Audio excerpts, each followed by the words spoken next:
The ಡಿಬೇಟ್ಗೆ ಸ್ವಾಗತ.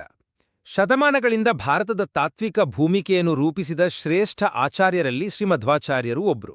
ಸಾಮಾನ್ಯವಾಗಿ ಅವರನ್ನು ಒಬ್ಬ ಮಹಾನ್ ತರ್ಕಶಾಸ್ತ್ರಜ್ಞ, ದ್ವೈತ ಸಿದ್ಧಾಂತದ ಸ್ಥಾಪಕ ಅಂತ ನಾವು ನೋಡ್ತೇವೆ. ಆದರೆ ಇವತ್ತಿನ ನಮ್ಮ ಚರ್ಚೆಯ ವಿಷಯ ಅದಕ್ಕಿಂತ ಸ್ವಲ್ಪ ಆಳವಾದದ್ದು. ಅವರ ಜೀವನದ ಸಾಧನೆಯ ನಿಜವಾದ ಸ್ವರೂಪ ಯಾವುದು? ಅವರ ಇಡೀ ಜೀವನದ ಉದ್ದೇಶ ಕೇವಲ ಒಂದು ತಾತ್ವಿಕ ಸತ್ಯವನ್ನು ಬೌದ್ಧಿಕವಾಗಿ ಸ್ಥಾಪಿಸುವುದಾಗಿತ್ತ, ಅಥವಾ ಆ ಜ್ಞಾನವನ್ನು ಒಂದು ಸಾಧನವನ್ನಾಗಿ ಬಳಸಿ ಭಕ್ತಿ ಮತ್ತು ಅನುಷ್ಠಾನದ ಮೂಲಕ ಸಾಮಾನ್ಯ ಜನರಿಗೆ ಒಂದು ಆಧ್ಯಾತ್ಮಿಕ ದಾರಿಯನ್ನ ಸುಲಭಗೊಳಿಸುವುದಾಗಿತ್ತ? ಹೌದು, ನೀವು ಹೇಳಿದ ಹಾಗೆ ಈ ಪ್ರಶ್ನೆಗೆ ಉತ್ತರ ಹುಡುಕೋಕೆ ನಾವು ಶ್ರೀಮಧ್ವಗುರುಗಳ ಸಾಧನೆ ಸಂಧ್ಯಾವಂದನೆಯ ಅಂತರಂಗ ಅನ್ನೋ ಗ್ರಂಥವನ್ನು ಆಧಾರವಾಗಿ ಇಟ್ಕೊಂಡಿದ್ದೇವೆ. ಹಾಗಾಗಿ ಇವತ್ತಿನ ನಮ್ಮ ಚರ್ಚೆಯ ಕೇಂದ್ರ ಪ್ರಶ್ನೆ ಇದೆ: ಶ್ರೀಮಧ್ವಾಚಾರ್ಯರ ಸಾಧನೆಯು ಪ್ರಧಾನವಾಗಿ ಜ್ಞಾನಮಾರ್ಗವೇ ಅಥವಾ ಅದನ್ನು ಮೀರಿದ ಭಕ್ತಿ ಮತ್ತು ಕರ್ಮ ಮಾರ್ಗವೇ? ನನ್ನ ವಾದ ಸ್ಪಷ್ಟವಾಗಿದೆ. ಮಧ್ವಾಚಾರ್ಯರ ಸಾಧನೆಯ ಮೂಲಭೂತ ತಿರುಳು, ಅದರ ಕೇನ, ಅದು ಅವರ ಜ್ಞಾನಯೋಗ. ಅವರ ಪ್ರತಿಯೊಂದು ಕಾರ್ಯವೂ ಒಂದು ದೃಢವಾದ, ತರ್ಕಬದ್ಧವಾದ, ತಾತ್ವಿಕ ಚೌಕಟ್ಟನ್ನು ನಿರ್ಮಿಸುವ ಗುರಿಯನ್ನೇ ಹೊಂದಿತ್ತು ಅಂತ ನಾನು ವಾದಿಸ್ತೇನೆ. ನನ್ನ ವಾದ ಏನಂದ್ರೆ, ಮಧ್ವಾಚಾರ್ಯರ ಸಾಧನೆಯನ್ನ ಕೇವಲ ಜ್ಞಾನದ ಚೌಕಟ್ಟಿನಲ್ಲಿ ನೋಡುವುದು ಅವರ ಕಾರ್ಯಕ್ಷೇತ್ರವನ್ನು ಬಹಳ ಸಂಕುಚಿತಗೊಳಿಸಿದಂತೆ. ಜ್ಞಾನ ಅವರ ಕೈಯಲ್ಲಿ ಒಂದು ಪ್ರಬಲ ಅಸ್ತ್ರವಾಗಿತ್ತು ನಿಜ, ಆದರೆ ಅವರ ಅಂತಿಮ ಗುರಿ ಆ ಜ್ಞಾನವನ್ನು ಜನಸಾಮಾನ್ಯರ ಬದುಕಿಗೆ ಇಳಿಸುವ ಒಂದು ಬೃಹತ್ ಕರ್ಮಯೋಗವಾಗಿತ್ತು. ಹಾಗಿದ್ರೆ ನನ್ನ ವಾದವನ್ನು ಇನ್ನಷ್ಟು ವಿವರಿಸ್ತೇನೆ ನೋಡಿ. ಮಧ್ವಾಚಾರ್ಯರ ಮುಖ್ಯ ಗುರಿ ಮಾಯಾವಾದದಂತಹ ಸಿದ್ಧಾಂತಗಳಿಂದ ಮುಚ್ಚಿಹೋಗಿದ್ದ ಯಥಾರ್ಥವಾದ ತತ್ವಜ್ಞಾನವನ್ನು ಪುನಃ ಸ್ಥಾಪಿಸುವುದಾಗಿತ್ತು. ಇದಕ್ಕೋಸ್ಕರ ಅವರು ತಮ್ಮ ಇಡೀ ಜೀವನವನ್ನೇ ಮುಡುಪಾಗಿಟ್ರು. ಅವರ ಕಾರ್ಯಗಳನ್ನು ಗಮನಿಸಿದರೆ ಈ ಜ್ಞಾನನಿಷ್ಠೆ ಎದ್ದು ಕಾಣುತ್ತೆ. ಮೊದಲನೇದಾಗಿ ಅವರ 40ಕ್ಕೂ ಹೆಚ್ಚು ತಾತ್ವಿಕ ಗ್ರಂಥಗಳ ಸರ್ವಮೂಲ ಗ್ರಂಥಗಳ ರಚನೆಯನ್ನೇ ನೋಡಿ. ಇದು ಕೇವಲ ಪುಸ್ತಕ ಬರೆದಿದ್ದಲ್ಲ, ಇದು ತಮ್ಮ ಸಿದ್ಧಾಂತಕ್ಕೆ ಒಂದು ಬೌದ್ಧಿಕ ಕೋಟೆಯನ್ನೇ ಕಟ್ಟಿದ ಹಾಗೆ. ಪ್ರತಿಯೊಂದು ವಾದಕ್ಕೂ ಪ್ರಬಲವಾದ ತರ್ಕ ಮತ್ತು ಶಾಸ್ತ್ರದ ಆಧಾರವನ್ನು ಒದಗಿಸಿದರು. ಎರಡನೇದಾಗಿ ಅವರ ವಾದ ಮಾಡುವ ಶೈಲಿ. ಅಂದಿನ ಘಟಾನುಘಟಿ ವಿದ್ವಾಂಸರ ಜೊತೆ ಅವರು ನಡೆಸಿದ ವಾದಗಳು ಕೇವಲ ಭಾವನಾತ್ಮಕವಾಗಿರಲಿಲ್ಲ, ಸಂಪೂರ್ಣವಾಗಿ ತರ್ಕದ ಅಡಿಪಾಯದ ಮೇಲೆ ನಿಂತಿದ್ದವು. ತಮ್ಮ ಸಿದ್ಧಾಂತದ ಶ್ರೇಷ್ಠತೆಯನ್ನ ಅವರು ತರ್ಕದಿಂದಲೇ ಸ್ಥಾಪಿಸಿದ್ದು. ಕೊನೆಯದಾಗಿ ಅವರು ಸ್ಥಾಪಿಸಿದ ಜ್ಞಾನ ಪರಂಪರೆ. ಪದ್ಮನಾಭ ತೀರ್ಥರಂತಹ ಶಿಷ್ಯರಿಗೆ ಪಾಠ ಪ್ರವಚನಗಳ ಮೂಲಕ ಜ್ಞಾನವನ್ನು ಧಾರೆ ಎರೆದು ಮುಂದಿನ 100 ವರ್ಷಗಳ ಕಾಲ ಉಳಿಯುವಂತಹ ಒಂದು ಜ್ಞಾನ ಪರಂಪರೆಗೆ ಅಡಿಪಾಯ ಹಾಕಿದರು. ನಾವು ಚರ್ಚಿಸುತ್ತಿರುವ ಆಕರ ಗ್ರಂಥದಲ್ಲಿ ಗಾಯತ್ರಿ ಮಂತ್ರದ ಧ್ಯೋಯೋ ನಃ ಪ್ರಚೋದಯಾತ್ ಅಂದ್ರೆ ನಮ್ಮ ಬುದ್ಧಿಗಳನ್ನು ಪ್ರೇರೇಪಿಸಲಿ ಅನ್ನೋ ಭಾಗಕ್ಕೆ ಸರ್ವಮೂಲ ಗ್ರಂಥಗಳನ್ನು ರೂಪಿಸುವಾಗ ಭಗವಂತನು ಮಧ್ವರಿಗೆ ಪ್ರೇರಣೆ ನೀಡಿದನು ಅಂತ ವಿವರಿಸಲಾಗಿದೆ.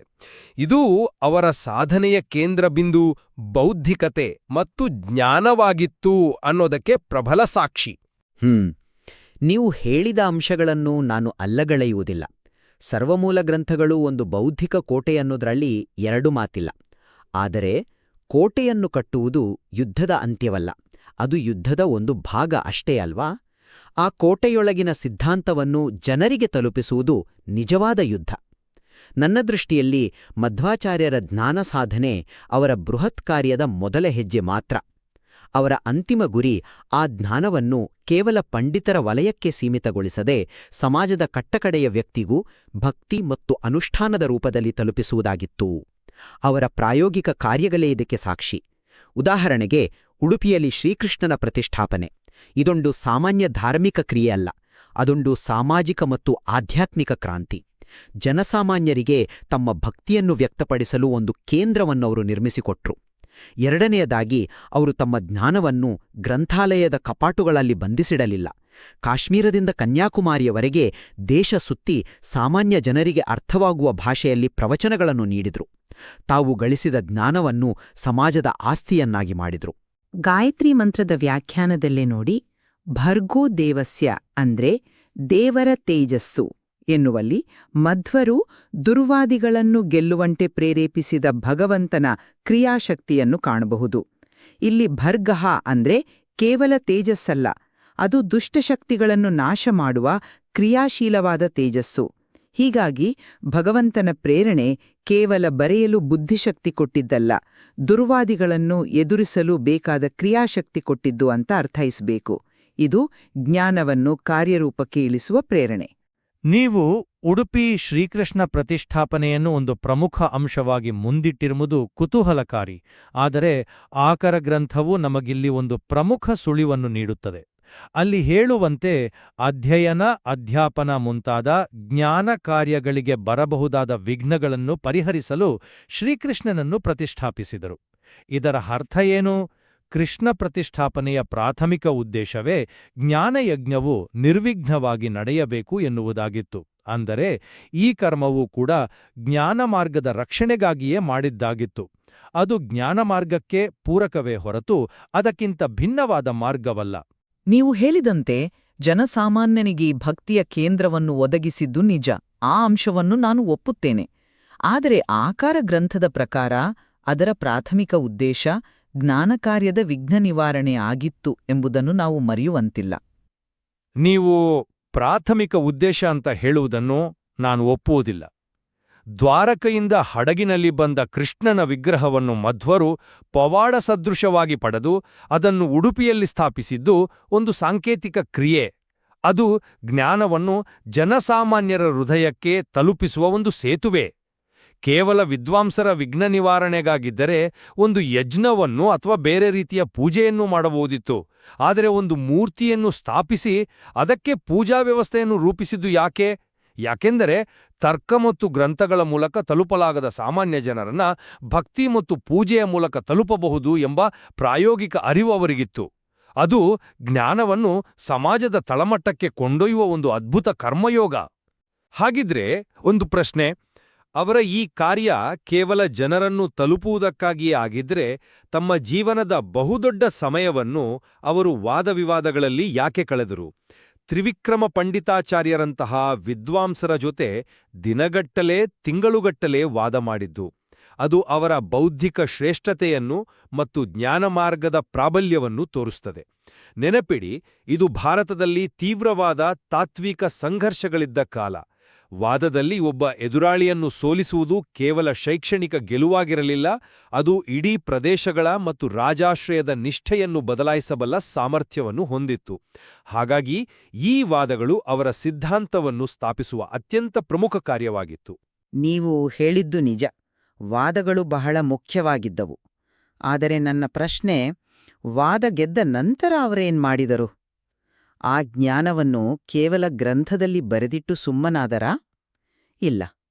ಆಕರ ಗ್ರಂಥದಲ್ಲೇ ಹೇಳುವಂತೆ ಸಿದ್ಧಾಂತವನ್ನು ಸಭೆ ಸಮಾರಂಭಗಳಲ್ಲಿ ಪ್ರವಚನಗಳ ಭಾಷಣಗಳ ಮೂಲಕ ಜನರಿಗೆ ತಲುಪಿಸಿದರು.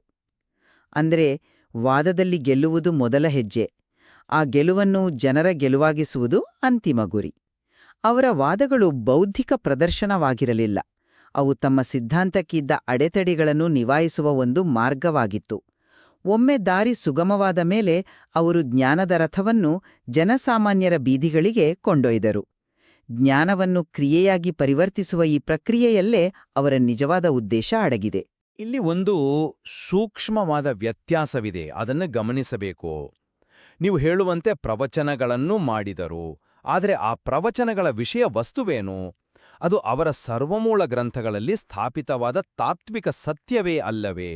ಹಾಗಾಗಿ ಗ್ರಂಥರಚನೆಯೇ ಅವರ ಸಾಧನೆಯ ಕೇಂದ್ರ. ಉಳಿದೆಲ್ಲವೂ ಆ ಕೇಂದ್ರವನ್ನು ಸುತ್ತುವರಿದ ಉಪಗ್ರಹಗಳಿದ್ದಂತೆ. ಆಕರ ಗ್ರಂಥದಲ್ಲಿ ಗುಣತಃಪೂರ್ಣನಾದ ಭಗವಂತನ ಗುಣಪೂರ್ಣತೆಯನ್ನು ಸರ್ವಮೂಲ ಗ್ರಂಥಗಳ ಮೂಲಕವೇ ಮಧ್ವರ ಶ್ರೇಷ್ಠವಾಗಿ ಪ್ರತಿಪಾದಿಸಿದರು ಅಂತ ಸ್ಪಷ್ಟವಾಗಿ ಹೇಳಲಾಗಿದೆ. ಆ ಗ್ರಂಥಗಳಿಲ್ಲದೆ ಮಧ್ವ ಸಿದ್ಧಾಂತಕ್ಕೆ ಅಸ್ತಿತ್ವವೇ ಇರೋದಿರಲಿಲ್ಲ. ಒಂದು ನಿಮಿಷ, ನೀವು ಜ್ಞಾನ ಪರಂಪರೆ ಅಂತ ಹೇಳಿದಿರಿ, ಆದರೆ ಆ ಪರಂಪರೆಯನ್ನು ಮುಂದುವರೆಸಲು ಅವರು ರೂಪಿಸಿದ್ದು ಮಠಗಳ ವ್ಯವಸ್ಥೆಯನ್ನ. ಅದು ಅನುಷ್ಠಾನ ಮತ್ತು ಕರ್ಮದ ಕೇಂದ್ರವಲ್ಲವೇ? ಕೇವಲ ಜ್ಞಾನವಾಗಿದ್ರೆ ಗುರುಕುಲ ಸಾಕಾಗಿತ್ತು, ಮಠಗಳೇಕೆ ಬೇಕಿತ್ತು? ಮಠಗಳು ಜ್ಞಾನ, ಭಕ್ತಿ ಮತ್ತು ಕರ್ಮಗಳ ತ್ರಿವೇಣಿ ಸಂಗಮ. ಅಲ್ಲಿ ಅಧ್ಯಯನ ನಡೆಯುತ್ತದೆ, ದೇವರ ಪೂಜೆ ನಡೆಯುತ್ತದೆ ಮತ್ತು ಸಮಾಜ ಸೇವೆಯೂ ನಡೆಯುತ್ತದೆ. ಇದು ಮಧ್ವಾಚಾರ್ಯರ ಸಮಗ್ರ ದೃಷ್ಟಿಕೋನವನ್ನು ತೋರಿಸುತ್ತದೆ. ಗ್ರಂಥಗಳು ಸಿದ್ಧಾಂತದ ಏನು ಎಂಬುದನ್ನು ಹೇಳಿದರೆ, ಮಠಗಳು ಮತ್ತು ಪೂಜಾ ವ್ಯವಸ್ಥೆ ಆ ಸಿದ್ಧಾಂತವನ್ನು ಹೇಗೆ ಬದುಕಬೇಕು ಎಂಬುದನ್ನು ತೋರಿಸುತ್ತವೆ. ಒಂದು ಇನ್ನೊಂದಿಲ್ಲದೆ ಅಪೂರ್ಣ. ನೀವು ಮಠಗಳ ವ್ಯವಸ್ಥೆಯನ್ನು ಪ್ರಸ್ತಾಪಿಸಿದ್ದು ಒಳ್ಳೆಯದೇ ಆಯಿತು. ಆ ಮಠಗಳ ಮೂಲ ಉದ್ದೇಶವೂ ಕೂಡ ವೇದಾಂತದ ಅಧ್ಯಯನ ಮತ್ತು ಬೋಧನೆಯನ್ನು ಮುಂದುವರಿಸಿಕೊಂಡು ಹೋಗುವುದೇ ಆಗಿದೆ. ಪೂಜೆ ಮತ್ತು ಅನುಷ್ಠಾನಗಳು ಆ ಜ್ಞಾನ ಸಾಧನೆಗೆ ಬೇಕಾದ ಚಿತ್ತಶುದ್ಧಿಯನ್ನು ಮತ್ತು ಪೂರಕ ವಾತಾವರಣವನ್ನು ಒದಗಿಸುತ್ತವೆ. ಆದರೆ ತಿರುಳು ಮಾತ್ರ ಜ್ಞಾನವೇ? ಇದು ನಮ್ಮನ್ನು ಮತ್ತೆ ಗಾಯತ್ರಿ ಮಂತ್ರದ ವ್ಯಾಖ್ಯಾನಕ್ಕೆ ಕರೆತರುತ್ತದೆ. ಧೀಮಶಿ ಅಂದರೆ ಧ್ಯಾನ ಮತ್ತು ಧಿಯೋ ನಃ ಪ್ರಚೋದಯಾತ್ ಅಂದರೆ ಬುದ್ಧಿಯ ಪ್ರಚೋದನೆ. ಈ ಎರಡೂ ಶಬ್ದಗಳು ನೇರವಾಗಿ ಜ್ಞಾನ, ಚಿಂತನೆ ಮತ್ತು ಬೌದ್ಧಿಕತೆಗೆ ಸಂಬಂಧಿಸಿದ್ದು. ಭಗವಂತನು ಮಧ್ವರ ಬುದ್ಧಿಯನ್ನು ಪ್ರಚೋದಿಸಿದ್ದರಿಂದಲೇ ಸರ್ವಮೂಲ ಗ್ರಂಥಗಳು ರಚನೆಯಾದವು. ಇಲ್ಲಿ ಕ್ರಿಯೆಗಿಂತ ಜ್ಞಾನಕ್ಕೆ ಹೆಚ್ಚು ಒತ್ತು ನೀಡಿರುವುದು ಸ್ಪಷ್ಟ. ಆದರೆ ಅದೇ ವ್ಯಾಖ್ಯಾನದ ಇತರ ಭಾಗಗಳನ್ನು ನಾವು ಮರೆಯಬಾರದು. ತತ್ಸವಿತುಃ ಎನ್ನುವಾಗ ಶ್ರೀ ಮಧ್ವಗುರುಗಳನ್ನು ಸೃಷ್ಟಿಸಿ ಅವರ ಮೂಲಕ ಗ್ರಂಥಗಳನ್ನು ಸೃಷ್ಟಿಸಿದವನು ಅಂತ ಹೇಳಲಾಗಿದೆ. ಇಲ್ಲಿ ಸೃಷ್ಟಿ ಅನ್ನೋದು ಒಂದು ಕ್ರಿಯೆ, ಒಂದು ಕರ್ಮ.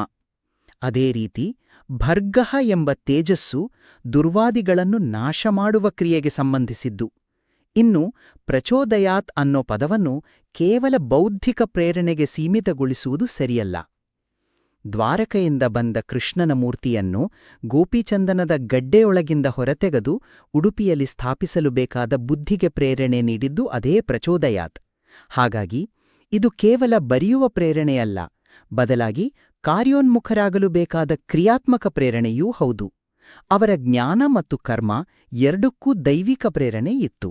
ನಮ್ಮ ಚರ್ಚೆಯನ್ನು ಒಟ್ಟಾರೆಯಾಗಿ ನೋಡಿದರೆ ಒಂದು ವಿಷಯ ಸ್ಪಷ್ಟವಾಗುತ್ತದೆ.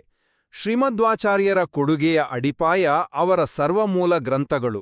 ಅವರ ಪ್ರತಿಯೊಂದು ಕಾರ್ಯ, ಉಡುಪಿ ಪ್ರತಿಷ್ಠಾಪನೆಯಾಗಿರಲಿ, ವಾದಗಳಾಗಿರಲಿ, ದೇಶ ಸಂಚಾರವಾಗಿರಲಿ, ಎಲ್ಲದರ ಹಿಂದಿನ ಚಾಲಕಶಕ್ತಿ ಆ ಗ್ರಂಥಗಳಲ್ಲಿರುವ ತಾತ್ವಿಕ ಸತ್ಯವನ್ನು ಸ್ಥಾಪಿಸುವುದು, ಪ್ರಚಾರ ಮಾಡುವುದು ಮತ್ತು ರಕ್ಷಿಸುವುದೇ ಆಗಿತ್ತು. ಆ ಬೌದ್ಧಿಕ ಚೌಕಟ್ಟು ಇಲ್ಲದಿದ್ದರೆ ಉಳಿದ ಕಾರ್ಯಗಳಿಗೆ ತಾತ್ವಿಕ ನೆಲಗಟ್ಟೆ ಇರುತ್ತಿರಲಿಲ್ಲ. ಆದ್ದರಿಂದ ಅವರ ಸಾಧನೆಯು ಪ್ರಧಾನವಾಗಿ ಜ್ಞಾನಕೇಂದ್ರಿತವಾಗಿತ್ತು ಎನ್ನುವುದು ನನ್ನ ಅಂತಿಮ ವಾದ. ನಾನು ಇದನ್ನು ಬೇರೆ ರೀತಿಯಲ್ಲಿ ಸಂಕ್ಷಿಪ್ತಗೊಳಿಸುತ್ತೇನೆ. ಜ್ಞಾನವು ಮಧ್ವಾಚಾರ್ಯರ ಕೈಯಲ್ಲಿ ಒಂದು ಅತ್ಯಂತ ಹರಿತವಾದ ಸಾಧನವಾಗಿತ್ತು, ಆದರೆ ಅದೇ ಅಂತಿಮ ಗುರಿಯಾಗಿರಲಿಲ್ಲ. ಅವರ ನಿಜವಾದ ಗುರಿ ಆ ತಾತ್ವಿಕ ಜ್ಞಾನವನ್ನು ಭಕ್ತಿ ಮತ್ತು ಕರ್ಮದ ನೌಕೆಯಲ್ಲಿ ಕೂರಿಸಿ ಸಮಾಜದ ಎಲ್ಲ ಸ್ತರಗಳ ಜನರನ್ನು ಸಂಸಾರ ಸಾಗರದಿಂದ ಪಾರು ಮಾಡುವುದಾಗಿತ್ತು. ಗ್ರಂಥಗಳು ನಕ್ಷೆಯಾಗಿದ್ದರೆ ಭಕ್ತಿ ಮತ್ತು ಕರ್ಮಗಳು ಆ ನಕ್ಷೆಯನ್ನು ಬಳಸಿ ಪ್ರಯಾಣ ಮಾಡುವ ದೋಣಿಗಳಿದ್ದಂತೆ. ನಕ್ಷೆ ಇಲ್ಲದೆ ದೋಣಿ ದಿಕ್ಕು ತಪ್ಪುತ್ತದೆ, ದೋಣಿ ಇಲ್ಲದೆ ನಕ್ಷೆ ದಡದಲ್ಲೇ ಉರಿಯುತ್ತದೆ. ಆದ್ದರಿಂದ ಅವರ ಮಾರ್ಗವು ಜ್ಞಾನಾಧಾರಿತ ಕರ್ಮ ಮತ್ತು ಭಕ್ತಿಯ ಒಂದು ಸಮಗ್ರ ಮಾರ್ಗವಾಗಿತ್ತು. ಬಹುಶಃ ಮಧ್ವಾಚಾರ್ಯರ ನಿಜವಾದ ಪ್ರತಿಭೆ ಇರುವುದು ಜ್ಞಾನ ಮತ್ತು ಕರ್ಮ ಮಾರ್ಗಗಳಲ್ಲಿ ಒಂದನ್ನು ಆಯ್ಕೆ ಮಾಡಿದ್ದರಲ್ಲ, ಬದಲಿಗೆ ಅವೆರಡನ್ನೂ ಬೆಸೆದು ಹೇಗೆ ಹೇಳೋದು, ಒಂದು ಸ್ವಯಂಪೂರ್ಣ ಆಧ್ಯಾತ್ಮಿಕ ವ್ಯವಸ್ಥೆಯನ್ನು, ಸೆಲ್ಫ್ ಸಸ್ಟೇನಿಂಗ್ ಸ್ಪಿರಿಚುವಲ್ ಇಕೋಸಿಸ್ಟಮ್ ನಿರ್ಮಿಸಿದ್ದರಲ್ಲಿ. ಸರ್ವ ಮೂಲಗ್ರಂಥಗಳ ಕಠಿಣ ಬೌದ್ಧಿಕ ಚೌಕಟ್ಟು ಅಲುಗಾಡಿಸಲಾಗದ ಅಡಿಪಾಯವನ್ನು ಒದಗಿಸಿದರೆ, ಅಂದ್ರೆ ಜ್ಞಾನ. ಉಡುಪಿಯಂತಹ ಪ್ರತಿಷ್ಠಾಪನೆಗಳು ಮತ್ತು ಗುರು ಪರಂಪರೆಯು ಅದನ್ನು ಶತಮಾನಗಳ ಕಾಲ ಮುಂದುವರೆಸಿಕೊಂಡು ಹೋಗಬಲ್ಲ, ಜನಸಾಮಾನ್ಯರಿಗೆ ಸುಲಭವಾಗಿ ತಲುಪಬಲ್ಲ ಒಂದು ರಚನೆಯನ್ನು, ಅಂದ್ರೆ ಕರ್ಮ ಮತ್ತು ಭಕ್ತಿಯನ್ನು ಒದಗಿಸಿತು. ಹೌದು, ಈ ದೃಷ್ಟಿಕೋನ ಬಹಳ ಚೆನ್ನಾಗಿದೆ. ಒಂದು ಇನ್ನೊಂದಿಲ್ಲದೆ ಇಷ್ಟು ದೀರ್ಘಕಾಲ ಉಳಿಯಲು ಮತ್ತು ಬೆಳೆಯಲು ಸಾಧ್ಯವಿರಲಿಲ್ಲ. ಅವರ ತಾತ್ವಿಕತೆಯ ಆಳ ಮತ್ತು ಅವರ ಕಾರ್ಯಕ್ಷೇತ್ರದ ವಿಸ್ತಾರ ಇವೆರಗನ್ನೂ ಒಟ್ಟಾಗಿ ಗ್ರಹಿಸಿದಾಗ ಮಾತ್ರ ಅವರ ಸಾಧನೆಯ ಸಂಪೂರ್ಣ ಚಿತ್ರಣ ನಮಗೆ ಸಿಗುತ್ತದೆ. ಅವರನ್ನು ಕೇವಲ ಜ್ಞಾನಿ ಅಥವಾ ಕೇವಲ ಕರ್ಮಯೋಗಿ ಎಂದು ವಿಂಗಡಿಸುವುದು ಅವರ ವ್ಯಕ್ತಿತ್ವಕ್ಕೆ ಮಾಡುವ ಅನ್ಯಾಯವಾದೀತು. ಈ ವಿಷಯದ ಬಗ್ಗೆ ಇನ್ನಷ್ಟು ಆಳವಾಗಿ ಚಿಂತಿಸಲು ಆಕರ ಗ್ರಂಥವು ಖಂಡಿತವಾಗಿಯೂ ನಮಗೆ ಇನ್ನಷ್ಟು ದಾರಿಗಳನ್ನು ತೋರಿಸುತ್ತದೆ.